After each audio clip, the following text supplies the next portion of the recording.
Puis...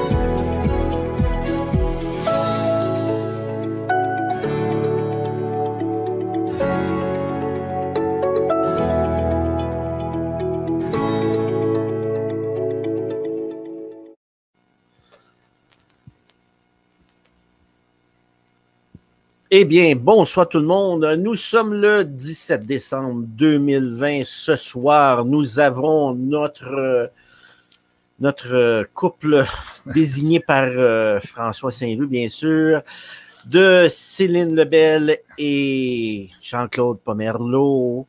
Ils sont là ce soir pour vous entretenir en 60 minutes, mais des fois, ils dépassent. Vous savez, quand c'est trop intéressant. Je me sauve, c'est à toi, Céline. Merci. Oui, bonsoir. Jean-Claude a encore accepté de venir cette semaine parce qu'on va continuer. Il y a beaucoup de choses qui se passent là, aux États-Unis concernant les élections, le vol de l'élection. Et puis, Jean-Claude, c'est pas vrai?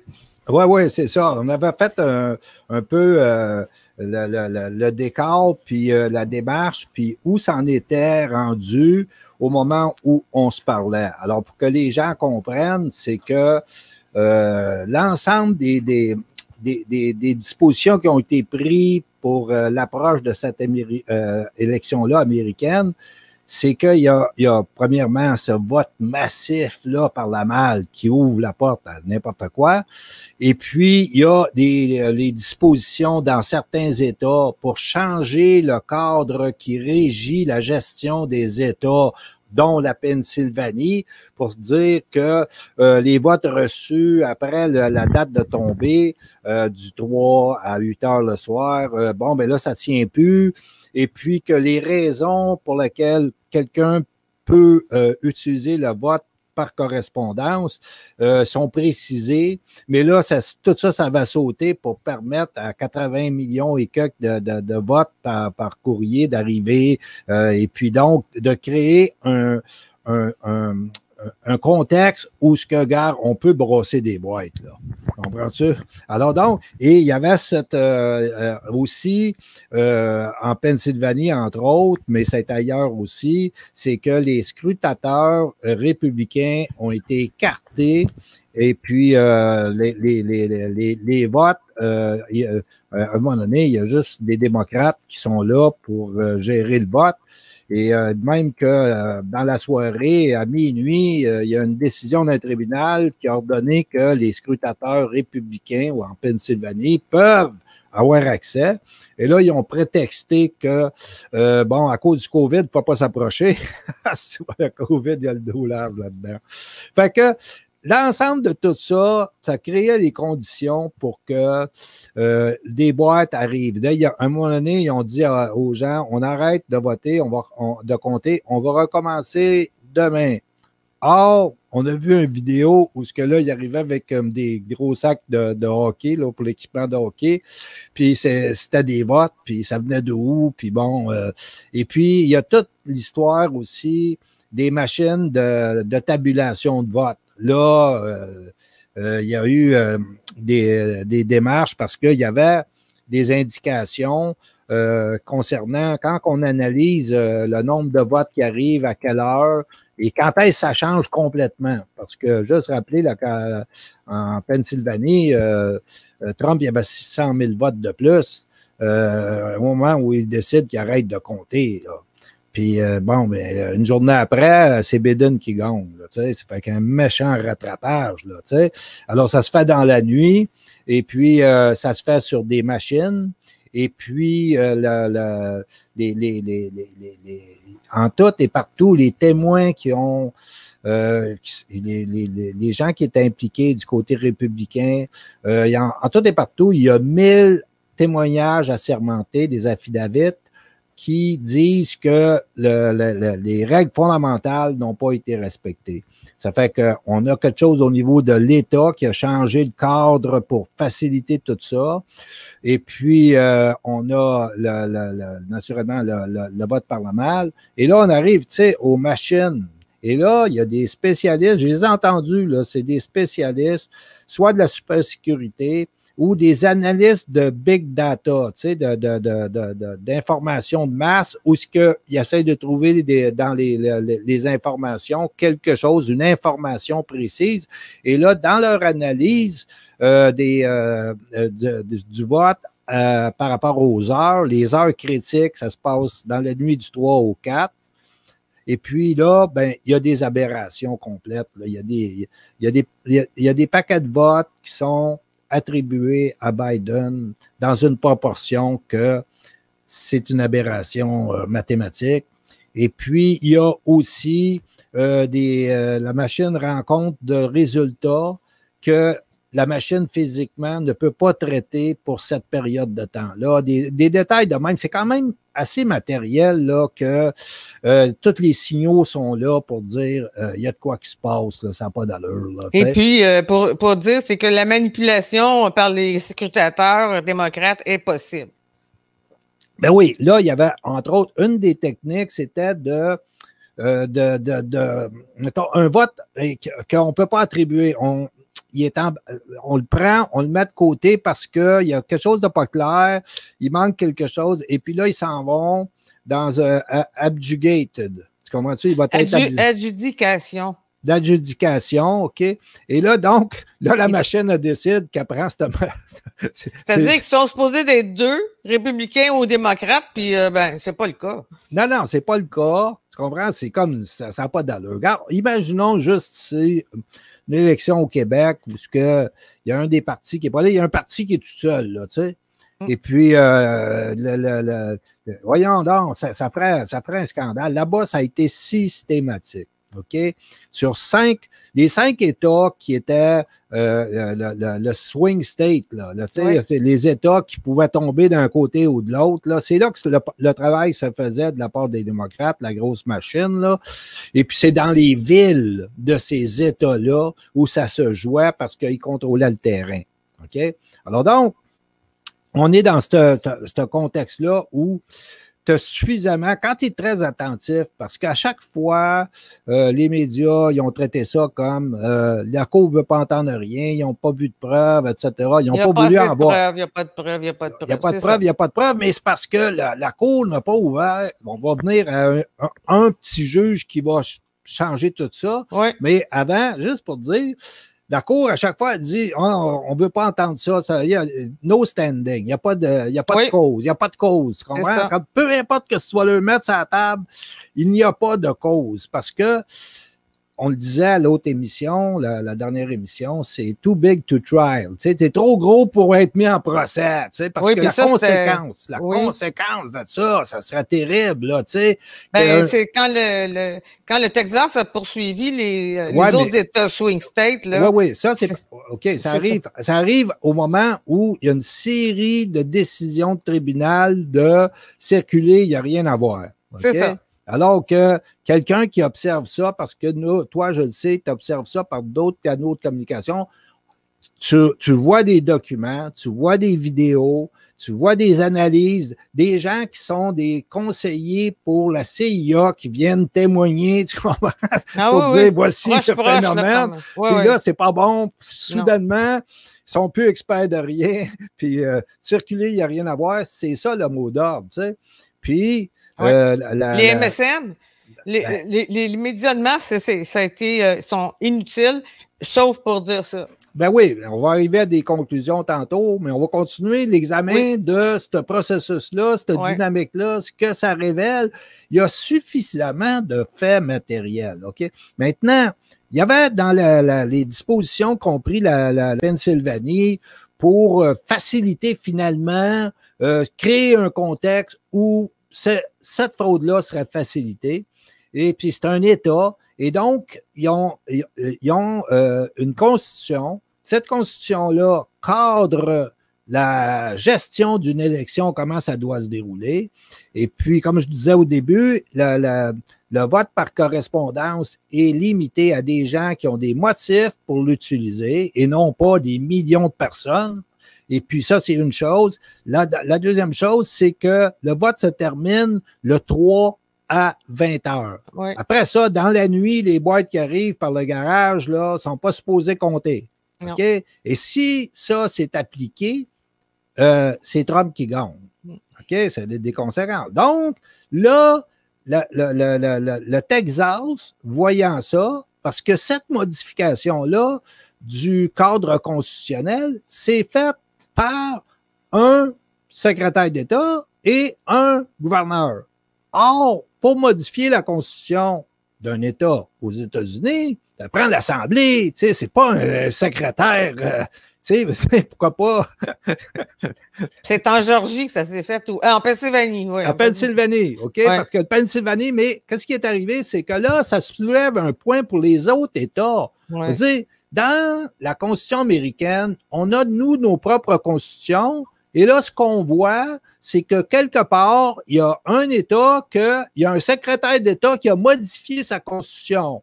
Alors là, ça nous intéresse parce que ici même, c'est pas de même supposé passer. Y a-tu quelque part au Texas un secrétaire d'État à un moment donné qui décide qu'il est modifié la Constitution puis que ça n'intéresse pas la Cour suprême? Tu comprends? Puis là, la Texas dit une minute là, on va s'en aller tester cette manœuvre-là à la Cour suprême pour que la Cour suprême dise voici comment les États peuvent modifier leur constitution. Et c'est grave, là, parce que ça, c'est la loi première. Là. Toutes les autres lois, là, ils cadrent là-dedans. OK? C'est sérieux, là. Tu peux modifier la constitution, là. Hein, un sous-chef quelque part d'un bureau. Voyons. Tu sais, fait que là, il y a d'autres États qui se sont joints à la requête du Texas à la Cour suprême pour dire, regarde, nous autres aussi, on est concernés, là, tu sais. Là, c'est comment, on veut juste être reconfirmé que pour modifier une constitution d'un État, il y a un processus. Et que ce processus-là, c'est par l'Assemblée, les élus, etc. Puis il y a une règle, peut-être les 2/3 à des endroits, etc. Mais il y a des règles à suivre. Tu ne peux pas jouer avec le cadre constitutionnel. Hein? Alors donc, la question, elle est d'intérêt pour la Cour suprême. Maintenant, si, bon, là, les autres, ils amènent ça à la Cour suprême. La Cour suprême, c'est sans intérêt. Là, puis, tu te souviens que la semaine passée, dans l'émission, on avait dit la Cour suprême, dans cette requête-là, va se défiler. Oubliez ça. Too big to trial. Puis ils vont. Tu comprends-tu? Parce que la décision de la Cour suprême, supposons qu'il étudie la cause au mérite, OK? Puis que là, ils disent la Pennsylvanie a pris des dispositions qui violent sa propre constitution. Et donc, tous les votes qui sont issus de ça, après le 20 heures, entre autres, etc., ben, ils ne peuvent pas être comptés. Ben, ça donnait anticonstitutionnels. C'est ça. Ils sont anticonstitutionnels. Cette partie-là, ça veut dire que Trump gagne. Ça veut dire que la Cour suprême, oui. Tu sais, je veux dire, elle tire le tapis sous Biden, puis elle dit, gars, c'est Trump qui a gagné. Et ils ont violé la Constitution. Ça, c'est une chose. Tu peux t'en tirer parce que tu prétextes que la crise sanitaire, la pandémie, justifie qu'il y avait des dispositions spéciales, etc. Mais là, c'est autre chose. Là, on s'en va dans l'autre phase qui est l'élection a été volée carrément. Oui. Ah oui. Fait que là, puis là, toi, tu as beaucoup travaillé cette semaine, là. Tu m'envoyais des affaires. Tu sais, je veux dire, c'était tout étonnant. Puis quand même, il y a, je ne sais pas combien de causes devant les tribunaux qui ont été, ils n'ont pas été entendus, OK? Qu'il n'y avait pas d'intérêt pour entendre la cause. Et quand les médias nous disent, tu sais, un journaliste, OK? Un journaliste, OK? Le journaliste, il regarde une cause, tu sais. Supposons que c'est pas l'élection américaine. Puis ça, il va te dire, bon, ben l'avocat, il a plaidé tel point, puis l'autre, il a plaidé tel autre point, puis le juge a décidé tel point, puis là, il va avoir des commentaires là-dessus, mais ils vont au moins être sur la requête, pas le juge, il les a vus, puis il ne voulait pas y voir. Tu comprends? Ça, tu comprends? Ça n'a pas d'allure, tu sais. Fait que, tribunal après tribunal, ils ne veulent pas ouvrir la porte à qu'est-ce qui s'est passé dans la nuit, pourquoi ils ont tassé les scrutateurs républicains. Est-ce que ça suppose qu'à partir du moment où ils tassent les scrutateurs, tout ce qui suit comme compilation, tabulation de vote, c'est entaché, puis ça doit être tassé. À ce moment-là, Trump, il gagne. Trump, il gagnait avant que tout le monde s'aille se coucher. Bon, OK, on est tout ça. C'est la nuit, ça porte un conseil. Mais à la fraude aussi. Oui, tu vas dire, c'est ça. Fait que il y a un tribunal, puis là, regarde, c'est assez particulier, là. Il y a une cause qui a été entendue, mais qui portait pas vraiment.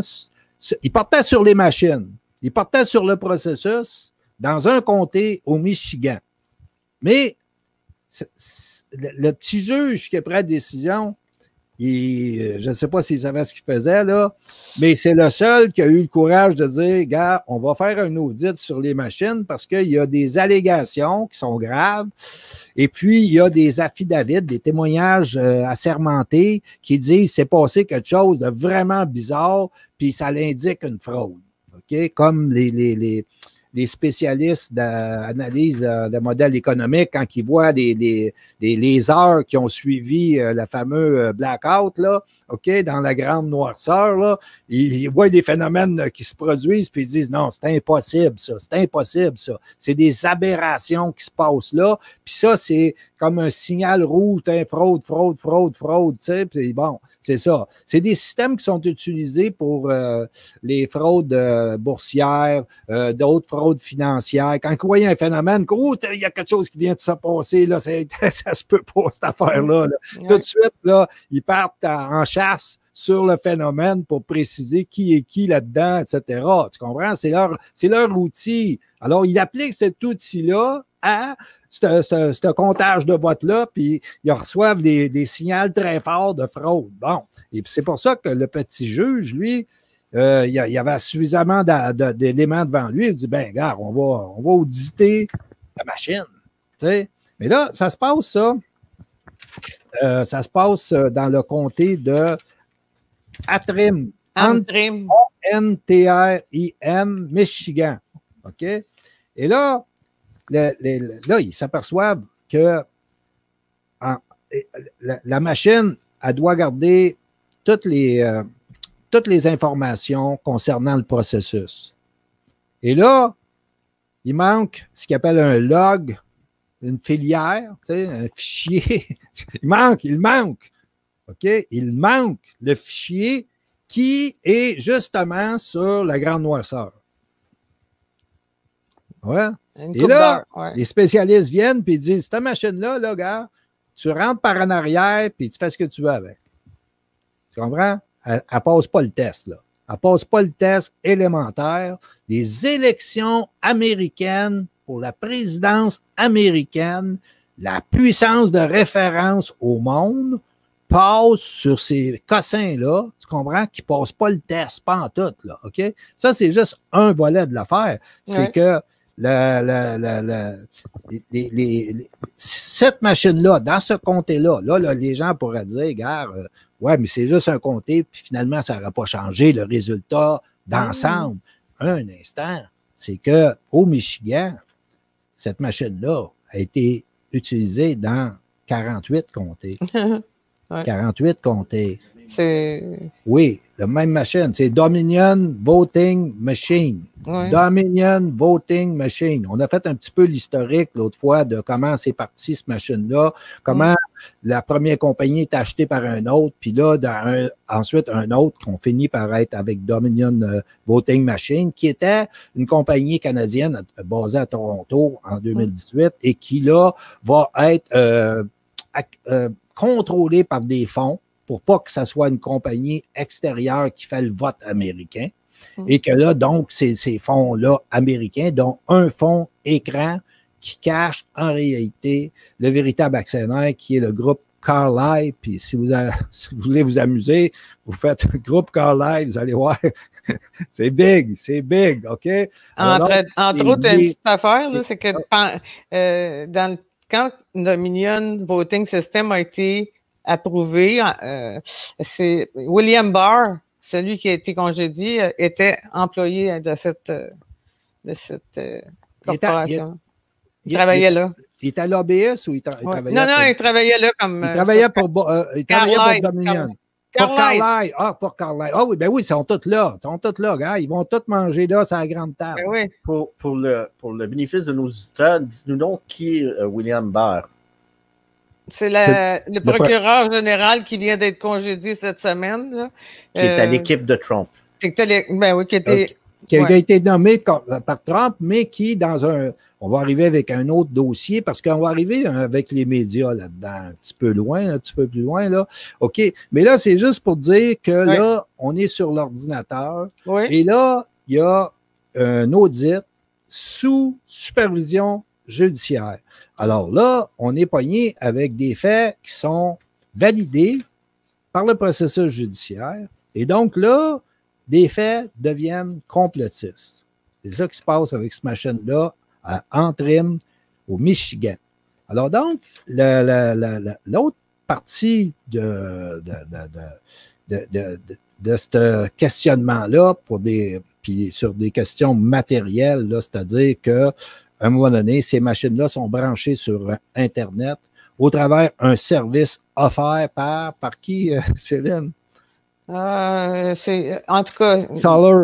SolarWinds, ouais, on va en reparler. Oui, c'est ça. Mais là, ça nous amène là en réalité parce que là, la machine, c'est une machine à plein de trous qui cache des filières qui sont à une période exactement critique de ce processus de vote-là qui change complètement pour Biden alors que Trump est en avant au moment où on va tous se coucher. Fait que là, ces informations-là concernant la tabulation du vote pour centraliser, ça aurait circulé sur Internet au travers cette compagnie-là, qui est une compagnie qui offrait des garanties de sécurité, etc., qui était SolarWinds.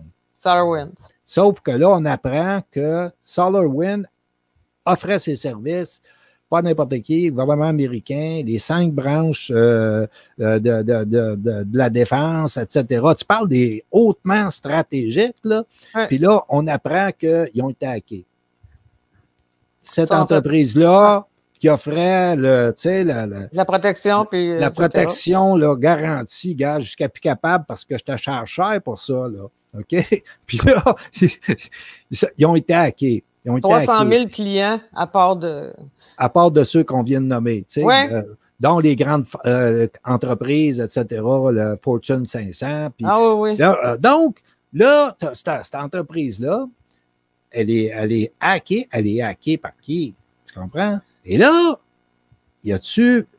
sur leur liste de clients, il y avait Dominion Voting Machine. Puis là, cherchez pas la liste de clients parce qu'ils l'ont enlevé. Oui, allez, genre. Je pourrais rajouter une affaire sur l'histoire de ces machines-là Justement, on a un spécialiste ici. Oui, tout le monde dit tout le temps que ces machines-là sont vulnérables au piratage, tout le kit. Mais M. Trump et son équipe, avant son élection de 2012, connaissaient ce fait. Puis il y a du monde qui prétend que lui-même, son équipe, s'en est servi de ce passe-passe-là pour truquer dans les machines. On a fait c'est grave, ça, là. Oui, c'est ça, exact. L'historique de cette non-fiabilité-là de cette machine-là, même les logiciel-là. Oui. C'est-à-dire qu'il n'a même pas été corrigé. Oui, c'est ça.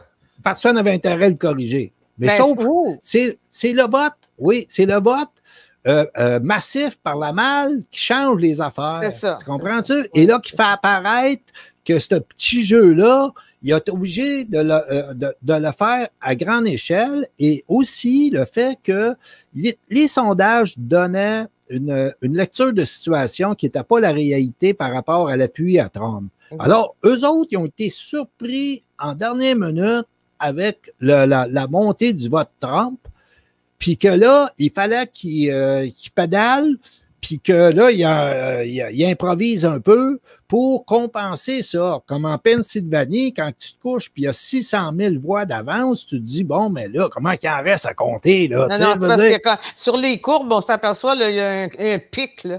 Oui, c'est comme fait que ça expose un peu tout en tout cas, ça les rend, ceux qui sont organisés ça, plus vulnérables à se faire découvrir. Là. Sauf qu'il n'y a personne pas beaucoup de monde en tout cas, qui veut vraiment ou qui ont accès aux médias de masse. Ben, des whistleblowers, il y en a un peu. Oui.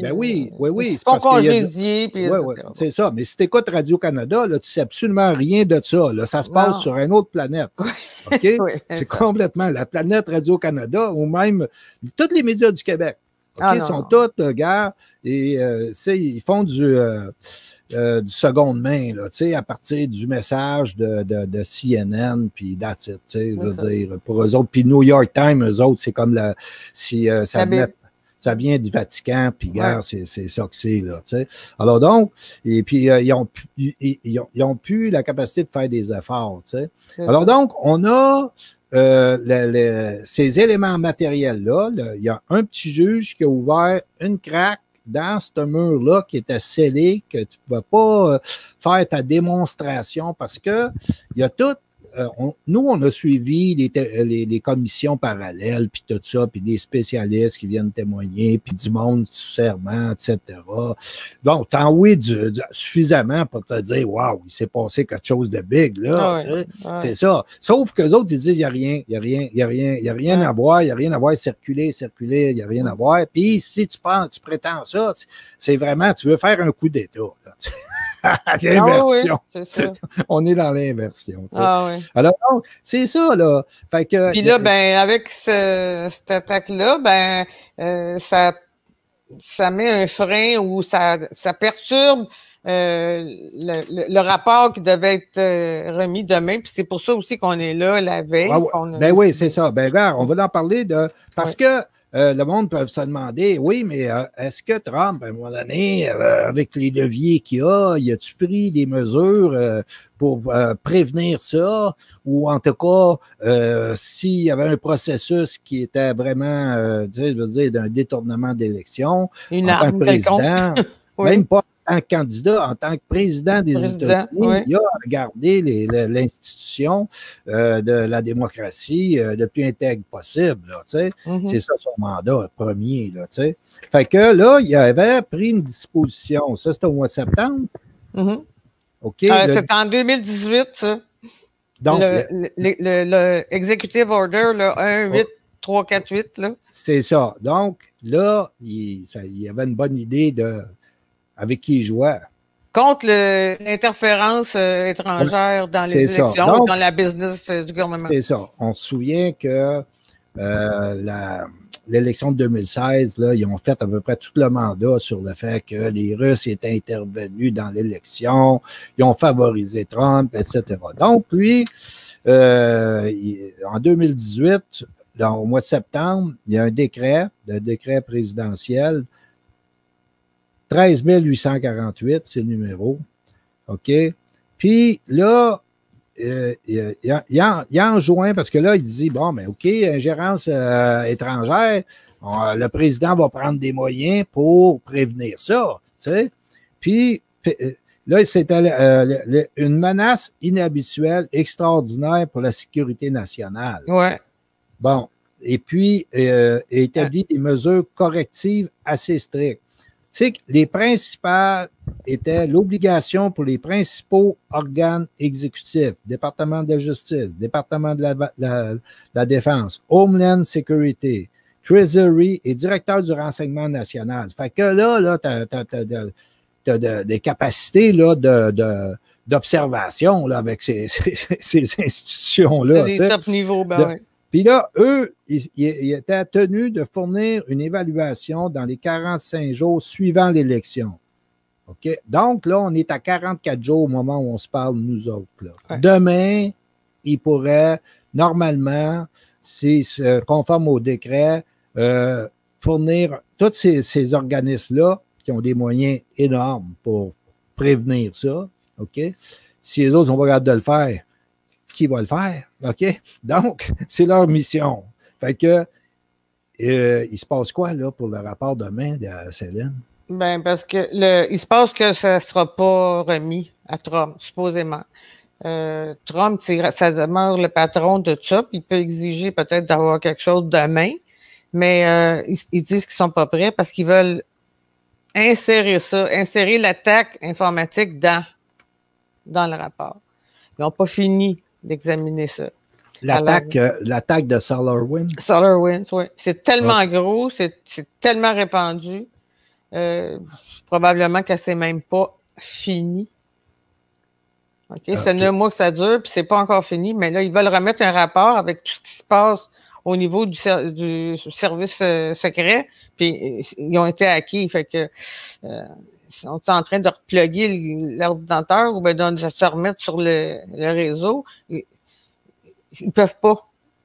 Ça, c'est les têtes dirigeantes. C'est Radcliffe, là, c'est le directeur en chef de l'intelligence. Le ministre de la Défense. Non, pas le ministre de la Défense. Lui, c'est le service secret, les espions, tout ça. Là. C'est lui qui s'occupe de ça. OK. Fait que là, les dernières nominations qu'il avait faites par rapport au département de la Défense, etc., ça a un lien avec ces missions-là. Mais pourquoi que... Moi, ce que je comprends pas, c'est pourquoi que Trump a enduré du monde dans le... Comme Barr. Oui, comme Barr, qui, lui, a gardé le silence, parce que là, on pourrait faire un petit peu de millage sur... Il était dans le Deep State aussi, là. Ouais, il était dans le soir. Oui, c'est pas compliqué, tu sais. Dès que... pendant qu'on faisait l'audition pour l'impeachment, la destitution du président, parce que supposément, il avait mis de la pression sur le gouvernement ukrainien pour avoir des informations sur les Biden. Lui, Barr, il est au courant que le fils de Biden est sous enquête pour une histoire qui le lie à l'Ukraine et que donc... Et à la Chine. Et à la Chine, mais au moins à l'Ukraine, parce que c'était ça le motif pour la destitution. Alors donc, quand Trump il voulait savoir qu'est-ce qui est arrivé avec Biden, le fils de Biden, en Ukraine, finalement, le procureur général, eux autres aussi, étaient sous enquête pour cette liaison-là. En fait, le fils de Biden... téléphone de Trump et du président d'Ukraine. C'est ça. Il voulait savoir ce qui s'était passé là. C'est ça. OK? Ouais. Et puis donc, et là, on lui reprochait d'avoir retenu l'aide à l'Ukraine pour faire pression pour que le président de l'Ukraine, finalement... mettre dehors celui-là qui enquêtait sur Hunter Biden. Non, qui amène des informations concernant la famille Biden. Okay? Les fils de Biden, qui étaient liés là-bas. Oui, okay? C'est le président, donc, oui. C'est ça. Donc, Barr, c'est ça que, effectivement, Biden il pose un problème sérieux avec son père, alors que son père était vice-président. Il s'est rendu en Ukraine pour faire destituer un procureur qui enquêtait sur la compagnie qui avait engagé Biden. Oui, Burisma. OK? Burisma, c'est ça. Alors, donc, tout ça, c'était réel, là. Alors, Trump, lui, il y a 1 milliard d'aides à l'intérieur qui s'en va à l'Ukraine, puis qui est détourné dans une certaine partie, et puis que le vice-président qui était en titre à ce moment-là, en poste, c'est Joe Biden, puis son fils est là, puis lui, le vice-président, il dit, vous n'aurez pas d'aide américaine si vous n'envoyez pas le procureur qui enquête finalement sur mon fils. Ouais. Fait que la cause est là. Mais ce qu'ils ont fait comme impeachment, c'est que c'est Trump qui a appelé pour savoir ce qui se passait avec les Biden. C'est ça. Okay, tu comprends, je veux dire? Ils ont forcé la main. Ils auraient forcé la main. Tout le long de l'impeachment, Barr, il est assis sur le dossier puis il ne bouge pas. Non. La même chose, il n'a pas bougé avant les élections. Il aurait pu venir dire, effectivement, il y a un méchant problème avec les Biden en Ukraine, là, et que le président des États-Unis, sur l'aide extérieure, il a le droit de savoir là, où s'en va cette aide-là, puis qu'est-ce qui se magouille autour. Puis est-ce qu'il y a un vice-président en poste aux États-Unis qui est intervenu pour finalement enrichir sa famille en utilisant le levier de l'aide américaine à l'extérieur? Ah ouais? Non, tout ça, c'était... Donc, là, l'impeachment, ça serait effondré, puis là, c'est la table serait tournée de bord, puis là, c'est la famille Biden qui serait rentrée dans la boîte des accusés. Et il ne serait pas rentré candidat à la présidence. Ben non, ben c'est ça. Puis là, plus loin, le dossier là, arrive l'ordinateur de Hunter Biden, le sait chez un réparateur, puis que là, le réparateur, à un moment donné, il n'y a pas de nouvelles, puis tout ça, puis ça devient sa propriété. Là, il l'ouvre, il regarde, tu sais, je veux dire, il y a quoi de grave qui se passe. Il va prendre une copie du matériel, mais il va aller au FBI. Là, le FBI, ça fait un bon bout de temps là, qu'ils ont tout le dossier. Eux autres aussi, tu comprends? Puis là, il va aller voir des élus. Personne ramasse le dossier. Sauf il va finir dans les médias, il va finir avec Giuliani. Oui, Giuliani, c'est ça. Mais donc, aussi, il va finir, après que Barr a été congédié, les médias ils se sont servis de ça la semaine passée. C'est ça. Ouais. Et Barr, quand il est parti, regarde, on placote, là, mais Trump, il a fait dire que toute l'histoire du Russia Gate, là, c'était tout du pipeau, là. C'était de bullshit. C'est ça que c'était. Et puis, il a fait dire ça parce que s'il ne l'avait pas dit, Trump il aurait pu y faire mal. Là, ouais. Parce que lui, il a failli à son devoir complètement. Là. Mais n'oublie pas non plus que les Biden, tout ce qui se passe dans le moment, là, même le rapport, là, la Chine est beaucoup présente. C'est parce qu'il y aurait des pièces chinoises dans les machines. Il y aurait des pièces chinoises, il y aurait des fonds chinois qui appartiendraient. Ils ne savent pas vraiment, ils ne peuvent pas dire qui est l'actionnaire de contrôle de cette entreprise-là. C'est ça, exact. Qui gère l'élection américaine, la première puissance au monde. Mais ils ont des photos partout avec comme celui qui a appuyé Biden, là, le leader de la Chambre, là, c'est leader du Parti républicain plutôt, le McDonald. Ils sont tous compromis à cause des Chinois. Ben oui, c'est sûr, c'est évident. Tu comprends-tu? Pourquoi? Parce que là, on pourrait sortir de tous ces détails-là pour arriver vraiment aux conséquences de ça.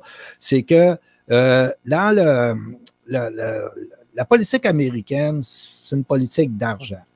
OK? C'est pas une politique. OK? Donc, il y a deux phénomènes. Il y a le phénomène politique, puis il y a le phénomène argent. Alors donc, la politique aux États-Unis, elle a été de plus en plus comme coulée dans l'argent. L'argent a été le déterminant de tout ce qui se passe. Et que cet argent-là, finalement, a fini par couler la Constitution américaine dans le marais que Trump voulait, en tout cas, remettre d'aplomb. s'est engagé à faire, OK? Mais qu'il est arrivé très tard pour faire ces changements à l'état-major pour arriver à remplir cette mission-là, tu sais, parce que c'est sûr que toute la machine, il y avait une guerre civile à l'intérieur des institutions, tu sais. Et puis là, ils changeaient les pions, mais les pions qu'ils mettaient, c'était des pions qui étaient compromis, tu sais. Puis je ne sais pas pourquoi ils les mettaient. On pourrait dire, quand il s'est engagé dans cette mission-là, puis qu'il s'est fait élire, tu sais, on aurait pu penser que, et peut-être tu pourrais me dire quelque chose là-dessus, qu'il y avait beaucoup de monde derrière sa candidature qui étaient des patriotes à l'intérieur des institutions et qu'avec lui, il allait nettoyer la place. Tu comprends-tu, mur à mur? Ben, c'est comme tous ceux qui ont... Il y a combien de plus, là? Il y a 6 millions de plus qu'en 2016. C'est des électeurs qui ont voté pour lui. C'est un grand signe, ça, là, tu sais. Oui, ça, oui. Oui, mais à l'intérieur des institutions, oui. Il y a pas, en tout cas, ça n'a pas paru. Ça n'a pas paru. OK? Sinon, il y a du monde qui serait tout nu, là, tu sais. Ben, comme tu Joe dis, c'est Biden serait l'argent. tout Oui, nu, là. ben, c'est ça. Présentement, là, c'est complètement tout nu, là, tu sais. C'est- Pendant qu'il était au pouvoir, les services de renseignement produisaient des rapports qui participaient à une campagne qui était en fait une tentative de coup d'État, la destitution du président américain sous de faux prétextes. La surveillance par Obama, ben oui. Ouais, alimenté par les pseudo-rapports de services de renseignement, etc. Tu comprends-tu? Que personne signait, entre autres, là, tu sais. Et ça viendrait d'un consensus, puis selon nos sources, puis c'est ce brouillard-là, là, tu comprends, pour arriver, pour dire, puis là, c'était immédiatement amplifié par les médias, matraqué dans les titres, puis tout ça, puis là, le monde, ben, regarde, le monde, ils ne peuvent pas aller en arrière de ce rideau-là, puis comprendre exactement la game qu'ils jouent, puis pourquoi qu'elle joue comme ça, tu sais. C'est les globalistes qui sont là aux États-Unis, sont installés, puis lui est arrivé comme un outsider pour les confronter, mais ça prend un méchant centre de gravité là, pour confronter ces forces-là. Alors, ils l'ont brassé tout le long de son mandat. Mais il est encore là. Oui, il est encore là, mais là, sur les derniers 1000, il nous dit encore plus de vérité. Parce qu'on parlait au début, quand on avait fait l'émission la semaine passée, qu'on présente ce gars-là comme un menteur pathologique. Ouais. Mais en réalité, c'est un grand révélateur de vérité. Et puis, cette vérité-là, c'est quoi? C'est que cette puissance-là, qui tenait politiquement parce que la Constitution américaine, tu sais, il y a des choses sacrées dans un État, là, sans être religieux, là, mais tu sais, la Constitution américaine, le premier amendement, parlons du premier amendement, OK? Parce que tout coule dans le marais, là. La Constitution américaine, l'État de droit, tout, la mort du journalisme, okay, c'est très clair, là, tu sais, je veux dire, ouais. À moins d'être complètement omnibulé par Radio-Canada, puis pas voir plus loin que l'écran de Radio-Canada. Il y en a beaucoup. Oui, il y en a beaucoup, mais gars, il y en a d'autres qui ont, je veux dire, ont décidé de sortir de l'enclos pour aller s'informer ailleurs. Ouais. Là-dedans, il y en a des gens que, malheureusement, ils vont spéculer à l'infini dans toutes sortes de directions. Mais si tu vas aux faits, puis tu t'en tiens proche des faits matériels, comme l'affaire qui est arrivée au Michigan en trim, là, puis le petit juge qui dit voici, qu'est-ce qui se passe avec cette machine-là, puis il y a des experts qui viennent et dire bon, voici, c'est ça qui se passe. Ça suffit pour faire condamner quelqu'un à la prison, là, tu sais. Oui. Bon, fait que c'est du matériel, c'est du solide. Puis l'intrusion dans le service de communication là, de SolarWinds, là, qui servait les grandes institutions du gouvernement américain, puis gare, ils se sont fait. Tu sais, ça, c'est des choses concrètes, là. Tu sais, c'est des choses concrètes. Il se passe ça, là, tu sais. Ouais. Les journalistes qui ont refusé, puis qui refusent, puis qui se cachent, tu comprends-tu? Ouais. C'est fini, ils sont morts comme journalistes. Là. Ce sont des propagandistes, des globalistes, c'est tout ce qu'ils sont. Là, tu sais. Je veux dire, oui, mais tu vois tout ça tomber. Là. Et là, on revient au premier amendement, puis les gens, le premier amendement aux États-Unis, c'est le sacré du sacré, OK? C'est la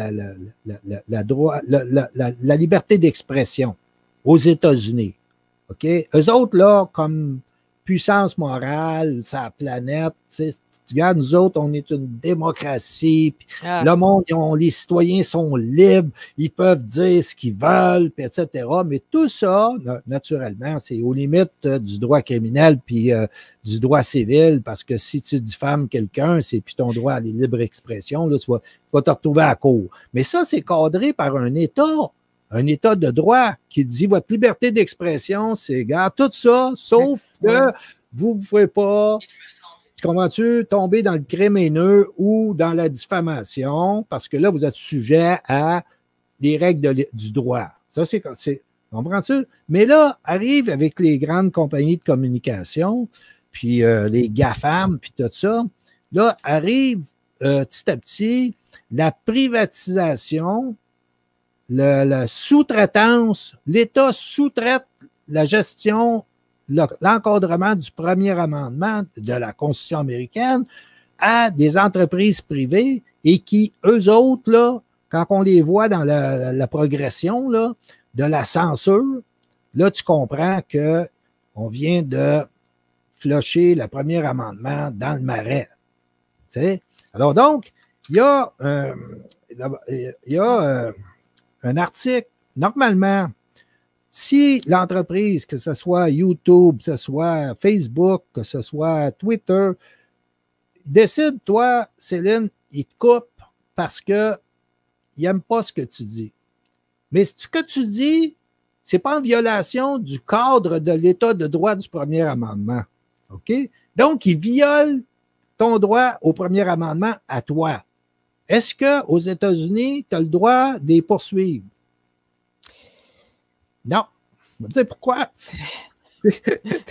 Il y a Communication Decency Act. OK? Communication, decency, la décence sur les communications. Act. La décence sur les communications. Déjà là, tu n'es plus dans le premier amendement. Tu sais? Section 230. Très simple. Oui, c'est ça. OK, la section 230, c'est que le gouvernement dit que par la section 230, tous tes citoyens, ils viennent de violer le premier amendement en ce qui concerne ta liberté d'opinion. Tu n'as pas le droit de les poursuivre. Ben oui, puis c'est les big tech qui s'en servent beaucoup. Puis Trump veut mettre le veto là-dessus parce qu'il veut enlever ça de. Ben oui, il veut enlever ça et ça fait des bras de fer concernant le programme d'aide dans le contexte de la crise, les budgets, là, pour l'adoption du programme d'aide, aussi pour le budget militaire. La défense, oui. C'est ça, la défense, tu sais. Puis là, c'est une affaire, gars. Tu arrives à la dernière semaine. Ouais. Et puis là, tu t'aperçois que cette protection-là c'est des monstres, là. Tu sais, ils ont 1 milliard, 2 milliards de clients. C'est des États en eux-mêmes. Ben oui, c'est ça. Et là, ils contrôlent ton droit à la libre expression. Ouais. Donc, il y a le premier amendement. Pourquoi c'est le premier amendement, tu penses? Ben, c'est le plus important. Ben, c'est pas compliqué, hein? C'est ça. Ça, c'est ce qui fonde la mystique américaine. On va aller à la guerre contre des dictateurs pour imposer la démocratie, la liberté d'opinion, puis toutes les hosties de bullshit à l'international comme façade morale, de puissance morale. Tu comprends? Repose sur ce premier amendement. OK? Et qu'eux-mêmes ont flushé dans le marais, là. Ah oui, oui. OK? En protégeant ces grandes entreprises-là de se faire protéger, de se faire poursuivre par quelqu'un comme toi qui viennent de flusher parce qu'ils n'aiment pas ce que tu dis. Ouais. Pas parce que tu as dit quelque chose qui est en dehors du cadre de l'État de droit. Non, que tu as dit quelque chose qui est en dehors de leur cadre idéologique. Comme YouTube, là, il enlève les vidéos il supprime les vidéos de ceux qui s'expriment contre Biden. Ben oui, c'est ça. Puis là, tu vois, c'est pas fini. Parce que là, on va parler du rideau de fer numérique. Le rideau de fer numérique. Juste pour rappeler aux gens, parce qu'ils ne sont pas tous mon âge, c'est que à la fin de la Grande Guerre, il y avait les communistes, puis il y avait les capitalistes, là, OK, l'Occident, OK? Puis là, à un moment donné, ça se confrontait en Europe, et puis, à un moment donné, là, tu avais ce qu'ils ont appelé le rideau de fer. Nous, on était du côté du monde libre, OK? On pouvait dire ce qu'on voulait. De l'autre côté, eux autres, ils étaient dans la censure parce que c'était le communisme, OK? Ah, ça, c'était méchant, OK? Et donc, là, le rideau de fer numérique, c'est une image pour remplacer le rideau de fer de cette époque-là, sauf que là, c'est nous autres qu'on est derrière le rideau de fer, OK? Et il se pourrait bien que ceux qui étaient à ce moment-là dans le rideau de fer puis qui n'avaient pas le droit de s'exprimer, c'est ce qu'on nous présente, là, OK? Ils n'avaient pas le droit de s'exprimer. Eux autres vont avoir le droit de s'exprimer présentement, et nous autres, on va l'avoir de moins en moins à cause de 230 qui protège ces grandes entreprises de communication-là d'être poursuivies par quelqu'un qui fait partie du peuple, pas des élites. Puis qui pensait qu'il y avait une protection avec le premier amendement, mais qu'il se rend compte que le premier amendement a été flushé dans le marais que Trump voulait nettoyer, mais Trump arrive très tard pour nous dire « Hey, la section 230, il faut en finir avec ça. » Mais gars, bonhomme, tu sais, je veux dire, on arrive à Noël, là, l'élection passée, là. Tu sais, c'est ça. Il y a jusqu'au 5 janvier, puis encore, je veux dire, là, il faut que le collège électoral, il faut que les résultats soient contestés. Là. Il y en a qui s'en vont au front avec ça. Oui, c'est ça. Ça va continuer à brasser. Non?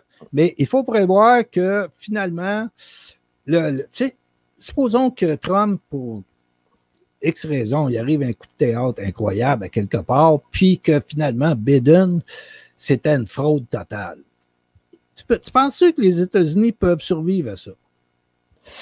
C'est ça. Il y a un moment donné, là, même si le gars il est honnête, là, il va dire c'est too big to try. Tu comprends-tu? C'est trop gros pour avoir un procès qui est honnête et intègre sur les mérites de la cause. Donc, je pense qu'on s'en va de l'autre côté après le 20 janvier. Mais là, regarde, mais là, tu as fait parvenir un article de Thierry Messant, puis lui, il parle de guerre civile aux États-Unis, puis ça, c'est déjà commencé. Oui, on s'en va tranquillement. Oui. Là, on a le Texas qui avait inscrit sa cause à la Cour suprême avec les 17 autres, et que là, en réaction, eux autres, ils disent bullshit, s'il y a des États qui ne veulent pas respecter la Constitution, nous, on va la respecter. Fait que là, au Texas, ils ont initié un projet de loi pour tenir un référendum sur la sécession, sur l'indépendance du Texas, parce que le Texas a entré dans l'Union à condition de pouvoir en sortir. Autrement dit, ils ont un droit à d'autodétermination qui est effectif. Fait que, bon, c'est ça. Alors là, les autres États, là, ils vont pas se dire, bon, ben, la Cour suprême, non, la Cour suprême leur a fait c'est ça qu'ils se disent. C'est pas, on a eu une décision, on n'est pas d'accord, mais c'est pas grave, là, regarde, la vie continue, puis bon, tu sais, on respecte la Cour suprême. La Cour suprême a coulé dans le marais. C'est ça qu'on disait la semaine passée. C'est dit, regarde, la prochaine institution qui va couler dans le marais, c'est la Cour suprême. Ouais. Tu comprends? Ça, quand on dit ça, le couler dans le marais, là, c'est qu'il faut toujours penser que c'était le fameux marais que Trump s'est engagé à vider, à nettoyer au moment où il a été élu, parce que c'était tous des corrompus et des criminels. C'est ça, exactement. C'est ça, ce marais-là. Alors, il y en a... C'est une bonne chose de le remarquer. C'est ça, exactement. Ouais. Ah ouais, c'est ça. Donc, on est là, tu sais. Et là, présentement, puis là, on est dans cette pandémie-là. Tu sais, comme il y a un facteur de dramatisation qui fait que mettons, tous les événements sont sur les stéroïdes, là. Tu sais, veut dire, paf. Et tu sais, c'est ça qui a permis le contexte d'un vote parlementaire massif, qui a permis tout le reste, tu comprends? C'est ça. Mais c'est aussi, tout ce qui arrive, ça démontre aussi comment ils sont paniqués du côté démocrate. Quand tu es obligé de sortir des armes comme ça, c'est parce que tu as une espèce de... Non, mais les démocrates, je veux dire, c'est juste une figure. Mais on parle de ça. C'est une marque de commerce. Derrière ça, les intérêts qui sont là sont énormes. Là. Ces intérêts-là, c'est les grandes entreprises de communication qui sont passées de sympathiques à complices dans cette élection-là. Parce que les fonds sont tellement énormes. Oui, ils sont énormes. Je veux dire. Et puis donc, ils jouent ils veulent pas rien perdre. Ils jouent au gunneux, tu sais. C'est ça. Fait que ça, c'est pour eux autres. Les médias, les journalistes, etc., sauf quelques canaux qu'on nous décrit comme étant des canaux complétistes, naturellement, mais que quand ils arrivent avec un dossier où on les éléments matériels, quelque chose qui est validé, tu as des experts qui te parlent, Ben, il faut t'écouter. Ben, t'en as rapporté un, hein, de Newsmax. Ça, c'est le nouveau site d'information que Trump utilise, là, beaucoup. Puis, ils se sont fait accuser de comploter, justement. Puis, t'as dit, justement, t'as lu qu'est-ce que Newsmax a répondu. Il a dit, ben, venez vous défendre. Ben oui, la compagnie, c'est drôle qu'elle se fait accuser d'avoir été un instrument dans une fraude historique de cette portée-là, puis qu'il n'y a pas de mise en demeure qui est envoyée. Même que tu cherches le président, puis tu cherches les bureaux, puis il y a des bureaux qui ferment à des endroits, puis tout ça, tu comprends-tu? Ils sont pas en train de monter au front pour dire, vous venez de dire une énormité, et si vous ne rétractez pas immédiatement, tiens, veut dire, on va poursuivre pour 1 milliard. On va te poursuivre pour 1 milliard. C'est tellement vrai. Quand c'est vrai, ils peuvent pas. Non, mais c'est parce que là, pourquoi qu'ils viennent pas en avant, tu sais? Pourquoi qu'ils font pas? Non, on va voter pour Trump. Bon, il y a des gens qui nous écrivent. Là, si jamais, Jean-Marc, tu vois quelque chose, une question, là, tu sais, parce qu'on est là pour servir le monde, là, puis essayer de... C'était ça, surtout, que je voulais porter à ton attention, parce qu'on est rendu 20h30. Donc, habituellement, si vous avez des questions ou des points d'intérêt qui seraient intéressants que Jean-Claude et Céline se lancent un peu plus dedans, ça serait intéressant, vous pourriez l'écrire dans le truc de clavardage. Moi, je vais rajouter quelque chose. J'ai fait mes recherches un tout petit peu, parce que moi, je ne me tiens pas dans les mêmes sites web que vous autres, hein, les amis. Excusez-moi, je vais mettre dans la caméra pour que le monde me voie. Je ne me tiens pas dans les mêmes sites que vous autres d'intérêt. Moi, je me tiens plutôt dans les sites de hackers, OK? Bon, on va être clair, là. Et dans un des sites en question, on fournit beaucoup de nouvelles à un site qui s'appelle Daily Dot, si vous voulez le rechercher. Et on avait fait des rapports justement sur cette fameuse SolarWinds, la fameuse piratage qui avait eu lieu. Puis on a demandé de façon écrite à la compagnie qui gère les fameux System Voting Machines, que j'oublie le nom par cœur. Est-ce que vous êtes des clients de SolarWinds? Et SolarWinds a dit que non, ce ne sont pas de nos clients. Puis la compagnie qui fait les kiosques de votation ne sont pas clients non plus chez SolarWinds. Donc, on se pose toute la question, pourquoi que les deux compagnies ont été mis ensemble dans le même intérêt? C'est parce qu'un des administrateurs est passé d'une compagnie à l'autre. Ah, c'est une coïncidence, ça. Non, mais ils ont vu sur le site, il y en a qui ont des captures d'écran. Oui, non, la fameuse photo avec le SolarWinds en bas, là, le nom de la compagnie Voting Machine en haut, puis SolarWinds en bas, là, c'est un site, ça n'a même pas rapport avec ce qu'on parle ici, c'est un site d'échange de fichiers. Puis en tant que SolarWinds ne pourrait pas te savoir que toi, tu es client chez nous. OK. Que n'importe qui capable de s'inscrire, mettre un truc, acheter des crédits, puis partager des fichiers à cet endroit-là. En tout cas, une des choses qu'ils ont dit de faire expressément à tous ceux qui avaient été attaqués. Ah oui, changez le mot de passe. Sortez de là. Oui, mais aussi, il y a le nom. C'est le network, c'est le réseau, ça, je suppose? Oui. Bon, il s'appelle Orion. Non, ça, c'est la plateforme. Mais la plateforme, en tout cas, c'est ce qu'ils ont dit de faire tout de suite, c'est de s'en aller de là. Orion, c'est celui qui est derrière Microsoft Office 365 que j'ai jamais eu confiance. C'est ça. Même à mon époque lointaine de chez Microsoft, c'est rendu vieux maintenant, tellement longtemps maintenant. Mais même à cette époque-là, où est-ce que ça a commencé cette histoire-là, j'ai jamais eu confiance à ce système-là parce que moi-même, j'étais capable de pirater mon propre système. Donc, c'était évident que ça valait pas la peine. Ça, c'est un système d'exploitation? Orion, c'est un système d'exploitation qui est derrière la plateforme qui fait rouler le logiciel web. OK.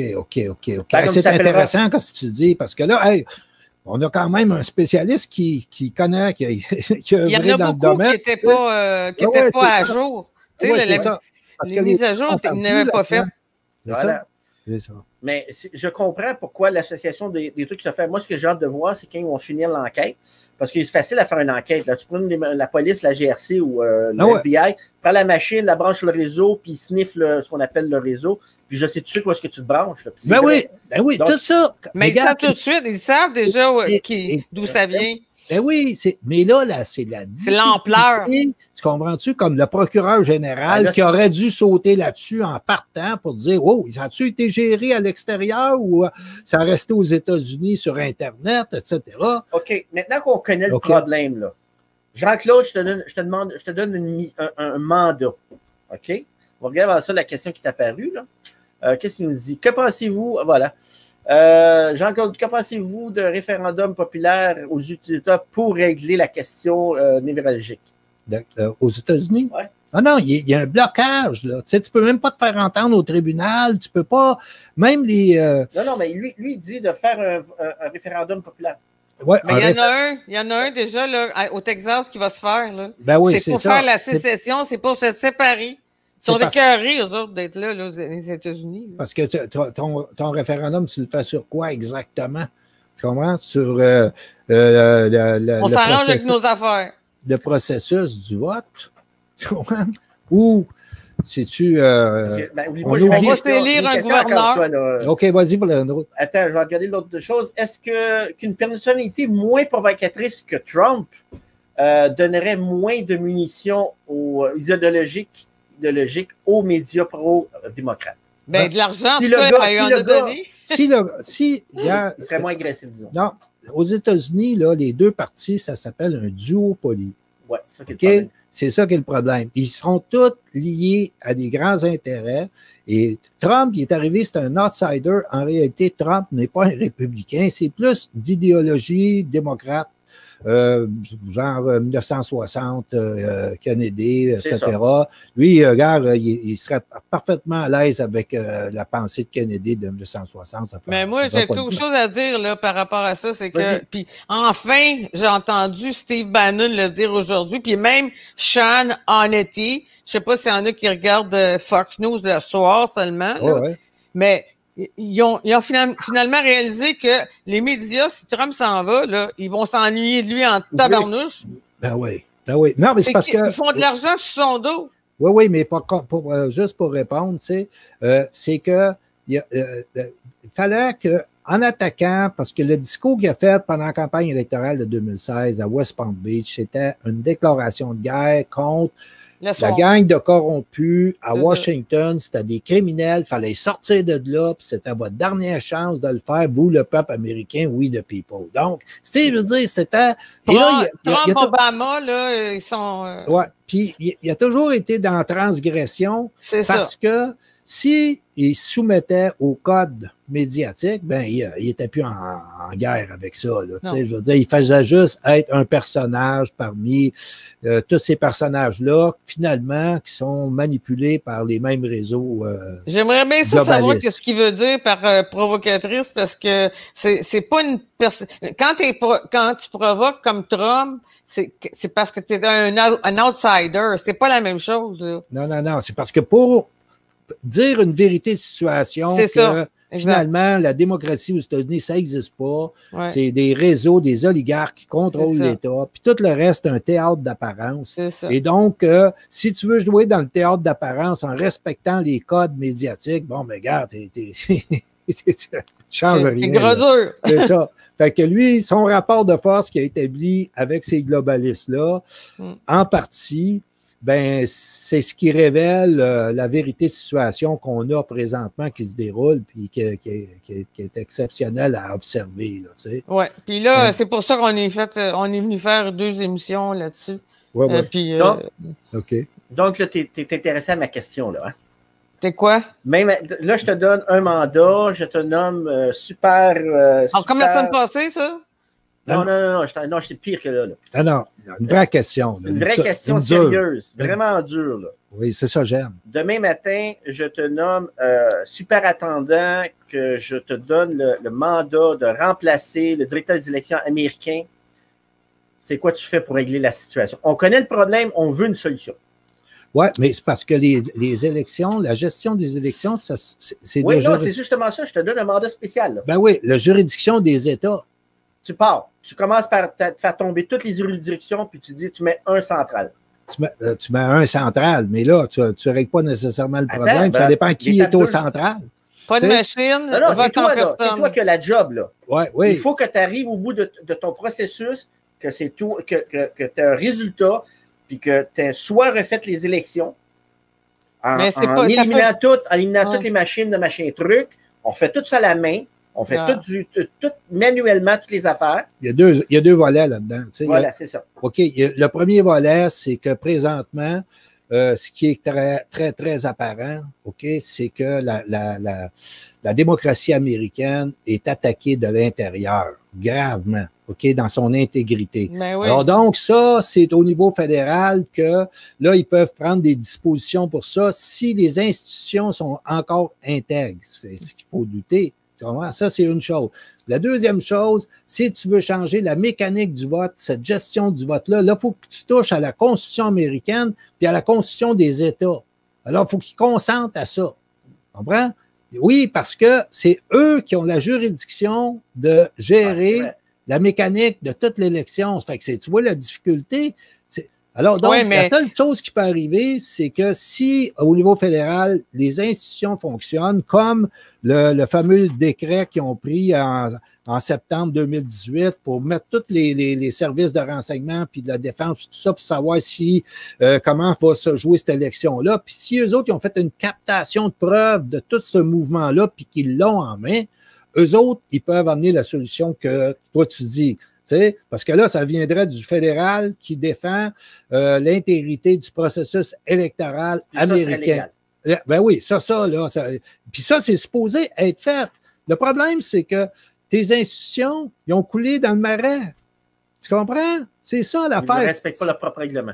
Ben, ils n'ont plus d'intégrité. Ah. Alors donc, tu n'as plus de mécanisme de défense. Tout ce qui avait été prévu dans la Constitution, tu n'as plus.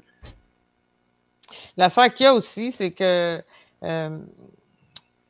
avec le rapport qui doit être donné demain, qui devait être donné demain, c'est-tu encore une autre pierre d'achoppement? C'est-tu encore une autre quelque chose pour mettre des bâtons des roues à Trump? Ou c'est parce que justement, parce que qu'est-ce qui arrive là avec ce décret-là? Bon, mais il faut juste préciser pour les gens qui nous écoutent, c'est le décret qui a été pris par Trump en 2018, en septembre, en prévision qu'il pourrait y avoir des coups sales dans la future élection de 2020. D'ingérence étrangère. Puis c'est ça, puis qui a alerté ingérence par informatique, hein, aussi. Non, pas rien que ça. C'est toutes les manières. Oui, toutes les manières. Mais c'est qu'est-ce qui est grave, c'est qu'une ingérence étrangère peut être, c'est-à-dire une menace à la sécurité nationale, ça peut être aussi pris comme ça, là. Puis si c'est pris comme ça, puis c'est ça qu'ils veulent déterminer, là, avant de donner le rapport. Radcliffe, c'est le directeur de l'intelligence nationale. Il a refusé de signer le rapport qui aurait pu être remis demain parce que, encore une fois, je répète, on n'a pas parlé assez, je trouve, la Chine est considérée par, en tout cas du côté de Trump et puis de certaines personnes dans son administration, comme étant la menace à la sécurité nationale aux États-Unis. Pas la Russie, pas l'Iran, comme il a été dit.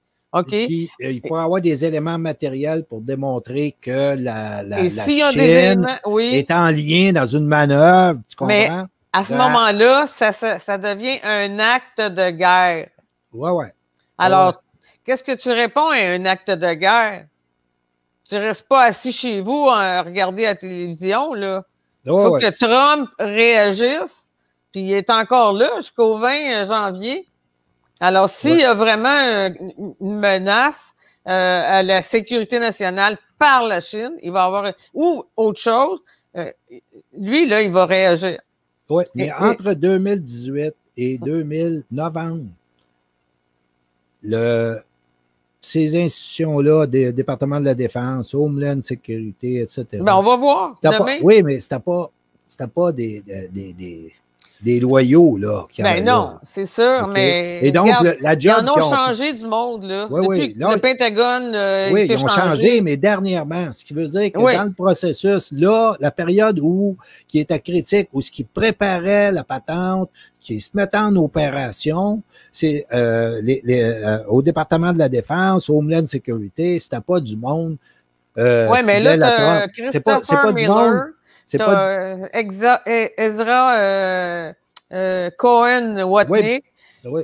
Oui, mais Ça, si on identifiait quelque chose, hein, une opération, et que si elle était documentée, parce qu'ils ont cette capacité-là de la documenter minute par minute, là, tu sais, un coup qu'elle est repérée, ben, à ce moment-là, ils rendent un grand service à Trump, mais ce ne sont pas des Trumpistes. Okay? Mais en tout cas, certains. Mais oui, en dernier. Oui, certains. En dernier, okay, là, c'est ça la garantie. C'est ça la question que je te posais. Okay, mais garde, là, celui-là qui dit, là, ça dépend si les dirigeants des USA laissent la Chine prendre du pouvoir. C'est déjà fait. Ben oui, c'est évident. Avec les Biden. Ça fait une dizaine d'années au moins, si ça fait pas plus que ça. Mais en tout cas, depuis... puis c'est ça, son fils a servi il appelle ça bagman, le gars qui transporte des sacs d'argent, là. Oui, c'est ça. Donc, ça, c'est documenté. Puis on a ils sont déjà intégrés, infiltrés. Oui. Là, on a l'ordinateur qui commence à parler, à avoir un écho dans certains médias. Et puis donc... mais la Chine, c'est pas rien, ça, là. S'ils sont infiltrés. Puis même, il y a le côté de l'attaque informatique a touché aussi tout ce qui concerne la COVID, là. Alors, qu'est-ce qu'ils ont pris? Qu'est-ce qu'ils sont allés chercher? Ça fait 9 mois que ça dure.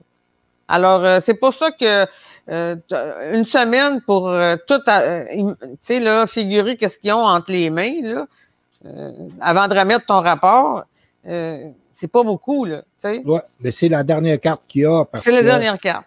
Pour établir l'intégrité du processus démocratique américain. Pour savoir s'il y a du monde avec lui. Ouais, s'ils ne le rétablissent pas là, c'est fini. Alors donc, on va passer de l'autre côté du 20 janvier et là, on va être dans une dynamique où il y a une ligne de fracture qui est très profonde. Quand le monde dit ouais, 3-4 discours de Biden, puis tout le monde va se rallier, là, non, ça n'arrivera pas comme ça. Puis le dernier dit pourquoi la DNI? Ben, d'abord, c'est le DNI, directeur de l'intelligence nationale, qu'on dit, que ça veut dire. Et puis, ne s'entend pas à l'intérieur pour condamner la Chine, ben, c'est ça qu'ils sont en train de faire. Oui, mais il y a aussi un autre problème, c'est les gens qui pensent que tu peux te débarrasser de la Chine aussi facilement que ça. Ils rêvent un peu parce que avec ce qui s'est passé, avec le crash de 2008, le pouvoir économique que la Chine a obtenu sur le dos des Américains aujourd'hui, en 2020, ils sont plus capables de renverser la courbe qu'on appelle, là, de la dette versus ce que tu dois. Ils sont plus capables. C'est pour ça que c'est gros, là. C'est gros, parce que pendant que cette pandémie-là jouait, finalement, c'est l'Occident qui était pris, puis qui creuse des déficits, puis des les dirigeants, c'est Biden, vous n'avez pas suivi ça? La corruption, à l'instant, il dit, là, parce que les dirigeants ont invité la Chine, peut-être. Ben oui! Quand on parle de compromis depuis le début de l'émission, là, c'est qu'ils sont compromis parce qu'ils ont été payés par la Chine. Il y en a. Allez voir Internet sur Biden, là. Oui. Non, ça, c'est à peu près ce qui est le plus clair dans l'ordinateur. C'est ce fil-là attaché. Ben oui. Puis aujourd'hui, ils sortent encore des documents où la relation avec la compagnie chinoise, où il y a la compagnie... Tous les États, les gouverneurs qui sont compromis, là, la Cour suprême. C'est ça, qui envoie des millions, puis tout ça. Tout ça, c'est documenté. Là. Oui. Il faudrait qu'ils expliquent pourquoi que les fonds chinois, soudainement, vont s'intéresser à quelqu'un qui est sur le crack, puis qui pourrait mener des grosses business par lui-même. Là, regarde, non, c'est pas ça. Alors lui, Biden, il ne va pas durer longtemps. Okay? Non, exactement. Il va partir, lui, c'est quand ils font apparaître plus précisément dans les médias l'histoire de l'ordinateur de Biden, c'est parce que, regarde, il prépare la sortie de Biden. Okay? Il a rentré de Harris. Oui, c'est ça. Puis Biden va pouvoir dire, écoutez, mon fils, il a eu tellement de problèmes, puis là, ça jette un ombre sur mon mandat, là, puis blablabla, puis je suis malade. Là, donc, m'en va. OK, parfait. Kamala Harris, là, c'est pas cadeau non plus. Là. Non. Mais c'est fini, là, parce que ils peuvent pas faire leur unité, OK? Non. Ils ont creusé leur dette, puis tout ce qui les tient, c'est le statut du dollar US qu'ils peuvent encore imprimer. Ouais, mais là, dans une autre émission ou peut-être un autre tantôt, on pourrait parler de le moment où ça bascule vraiment, parce que c'est à ça notre émission, le basculement du monde. Le moment où ça bascule vraiment, c'est quand les États-Unis, le dollar US perd le statut de monnaie de réserve. Puis juste pour expliquer facilement au monde, là, c'est que c'est la monnaie qui est utilisée pour le commerce international et donc toutes les banques centrales doivent avoir des réserves de dollars. Puis tous ceux qui font des transactions à l'international, pas nécessairement avec les États-Unis, mais tout le temps. Donc, cet argent-là, donc il y a une demande artificielle pour l'argent du fait que elle a le statut de monnaie de réserve. Pas parce que le monde veut acheter quelque chose aux États-Unis. Tu sais. Mais eux autres, ils s'en servent, les États-Unis, pour la défense.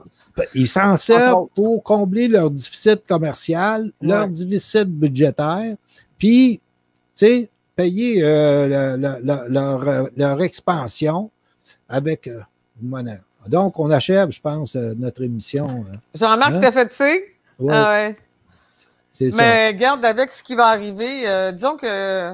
rapport le décret de 2018 sur l'intrusion d'une puissance étrangère. C'est ça qui est à surveiller. Il n'y a pas juste les Russes. Il n'y a pas juste les Russes. Il n'y a pas juste les Russes? Il y a des virus. Non, même pas. Même que les Russes et l'Iran, c'est des petits compétiteurs là, pour le moment. Là. La Chine est quelque chose.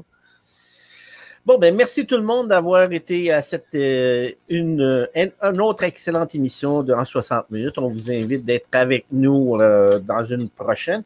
Nous sommes déjà le 17 décembre 2020, donc il va peut-être falloir dire au monde Joyeux Noël. Je pense qu'on n'en a plus d'autres après, Céline. Oui, mais on pourrait dire que, je ne sais pas, Jean-Claude serait d'accord, mais avant que le 20 janvier arrive. Ben oui, c'est ça. Mais en attendant, le 5 janvier. C'est Joyeux Noël. Oui, Joyeux Noël. Puis... Restez avec nous. Jean-Claude vous revient dans à peu près 20 minutes. Salut. Ouais, c'est ça. Merci. Jean-Claude nous revient dans à peu près 20 minutes avec François Saint-Loup au Journal du Soir. Eh oui. Ben, je vais rester là aussi d'abord. Autant le voler tant qu'à être là. Puis on va peut-être avoir la visite de Christian Derry qui va être là avec nous autres. Ah oui? Oui, il va venir nous parler un peu d'histoire. Puis il y a un bon gag à ce sujet-là sur le télétravail. Donc, merci tout le monde. Céline, je te laisse le mot de la fin. OK, ben à 21h avec François. J'aime ça, les imprévus comme ça. Puis il y en a quelqu'un qui m'a dit « Reste, Céline ». Je vais rester. Bye-bye. Pour tout commentaire, nous vous invitons à nous écrire studio@radioinfocité.com.